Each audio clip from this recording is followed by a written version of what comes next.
News 7 Tamil, பொறுப்பும் பொது நலமும். வாட்ஸ்அப் பகுதியில் சமூக வலைதள பதிவுகளை பகிர வருகிறார் நமது செய்தியாளர் தேவேந்திரன்.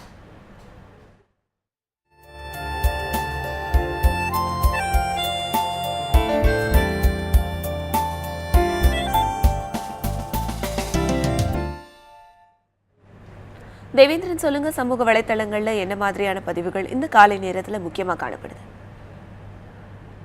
கிரண்யா, சமூக வலைதளங்களில் எந்த மாதிரியான செய்திகள் வெளிவந்திருக்குது, இன்றைக்கி இணையதளங்களில் எந்த மாதிரியான செய்திகள் வெளிவந்திருக்குன்னு பார்க்கலாம். நரேந்திர மோடி மற்றும் மைக்ரோசாஃப்டின் தலைவர் நாதல்லா இருவரும் இணைந்து இருக்கக்கூடிய புகைப்படத்தை வெளியிட்டு மைக்ரோசாஃப்ட் தலைவர் சத்ய நாதல்லா பிரதமர் மோடியுடன் சந்திப்பு என்ற செய்தியை பார்க்க முடிகின்றது. அதே போல் ஹெல்ப் த சுனாமி விக்டிம்ஸ், சுனாமியால் பாதிக்கப்பட்ட மக்களுக்கு உதவுங்கள் அப்படிங்கிற மணற்சிற்பத்தை போட்டு ஐநாவினுடைய சுனாமி நிதிக்கு $10 லட்சம் இந்தியா வழங்கியது என்ற செய்தியையும் பார்க்க முடிகிறது.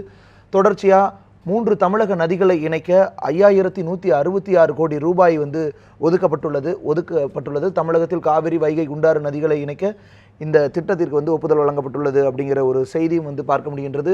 தொடர்ச்சியாக சில இடங்களில் மழை பெய்ய வாய்ப்பு, தமிழகத்தின் கடலோர பகுதிகளில் ஆங்காங்கே சனிக்கிழமை மழை பெய்யும் என்று சென்னை வானிலை மையம் அறிவித்திருக்கு அப்படிங்கிற ஒரு செய்தியும் பார்க்க முடிகிறது.